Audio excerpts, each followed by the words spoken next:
एक पतिव्रता नारी के लिए, एक विवाहिता के लिए सबसे बड़ा धर्म क्या है जानती हो?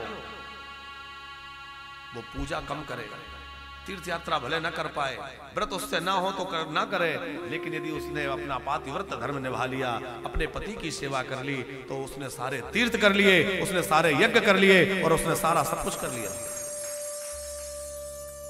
जानती हो पातिव्रत की महिमा? अरे एक सती नारी के पति को परमात्मा भी मार नहीं सकते। उदाहरण वृंदा का पति जालंधर अपने मरे हुए पति को सत्यवती लौटाकर यमराज से छीन कर ले आई। ये पतिव्रता नारियों की महिमा है। और यह राष्ट्र सतियों का देश है, ये सतियों की भूमि है साहब। यहां एक से एक सती नारियां हुई हैं। सती और यति दो के बल पर भूमि टिकी हुई है साहब। आज भी सती नारियों की कमी नहीं है। देवियों, एक पतिव्रता नारी की जो महिमा है तुम जानती नहीं हो। काय वचन मन पति पद प्रेमा। काया से मन, शरीर से, मन से, वाणी से अपने पति को संतुष्ट प्रसन्न करने का हमेशा विचार रखें। ये स्त्री का धर्म है। पति कैसा भी क्यों ना हो, दुस्सीला दुर्भगो वृद्धो जड़ो रोग्य धनो पिवा इस पति स्त्रीभिर्न हन्तव्यो लोकेषु विरपातति। अब यहां माताओं को एक शिकायत हो सकती है कि पति चाहे जैसा हो, हम पागल हैं? कैसा भी पति हम उसकी सेवा करते रहे, वो शराब पी के डंडा मारता रहे, हम सेवा करती रहे? देखो, हमें अपने पूर्व जन्मों के कर्मानुसार यह देह मिली है और उसी अनुसार हमें रिश्ते, नाते, संबंध, बेटा बेटी, पति पुत्र, परिवार सब मिला है।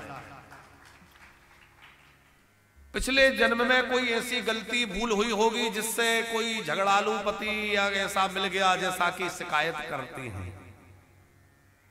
इस बार सावधान रहें, स्वधर्म का निष्ठा से पालन करें, तो भैया अगला जन्म सुधर जाएगा और हो सकता है जन्म ही ना लेना पड़े, गोविंद की प्राप्ति हो जाए। और यहां केवल बात स्त्रियों के धर्म की हो रही है, चूंकि वहां सामने स्त्रियां हैं, गोपियां हैं, लेकिन इसका मतलब ये मत समझ लेना कि पुरुषों के लिए अथवा पतियों के लिए कोई धर्म अथवा नियम नहीं है। पुरुषों के लिए स्त्रियों से ज्यादा नियम, धर्म और मर्यादाएं बनाई हैं। ये शिकायत मत करना कि शास्त्रों ने केवल स्त्रियों को बांध दिया ना।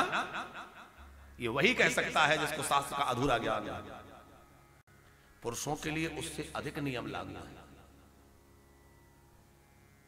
आप जानती हैं, पति कोई भी धर्म करे, कोई भी यज्ञ करे, दान करे, जप करे, तप करे, व्रत करे, आदि कुछ भी करे, बिना कुछ किए पत्नी को उसका 50% मिलना ही मिलना है।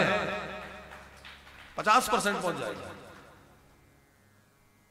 और दूसरी बात, पत्नी से कोई पाप बन जाए, कोई पाप उससे हो जाए, तो उस पत्नी के द्वारा किए गए पाप का 50% पाप जो है पति के खाते में लिख जाएगा, पति को भोगना पड़ेगा। इस शास्त्र की बात कह रहे हैं। स्त्रियों के लिए तो बहुत ऊंचा स्थान दिया है, क्योंकि वो इतने सारे बंधनों में है, या इतनी सारे उनके ऊपर जिम्मेवारियां हैं। उन्हें घर भी देखना है, परिवार भी देखना है, बच्चे भी संभालना है, गृहस्थी भी संभालना है, अतिथियों को भी देखना है, सबको देखना है। उनको एक अनुष्ठान पूजा का समय मिले या ना मिले, हो सकता है न कर पाए। ये अलग बात है कि आज धर्म के कार्यों में माताएं ही आगे दिखती हैं, पुरुष तो पीछे दिखते हैं। कथाओं में, यज्ञों में, अनुष्ठानों में, मंदिरों में, तीर्थों में सबसे ज्यादा संख्या किसकी दिखती है? महिलाओं की। वही आगे। लेकिन धर्म शास्त्रों ने व्यवस्था दी है कि वो अपनी जिम्मेवारियों में लगी रहे, अपने परिवार की जिम्मेवारी, अतिथि की जिम्मेवारी, अपनी गृहस्थी की जिम्मेवारी। और कदाचित वो धर्मानुष्ठान न कर पाए तो पति जो कुछ करेगा उसका आधा फल पत्नी के खाते में अपने आप जोड़ दिया जाए। लेकिन सावधान, केवल उन पत्नियों के खाते में जो पतिव्रता है, जो सती नारियां हैं, जो पति के प्रति समर्पित भाव से रहती हैं,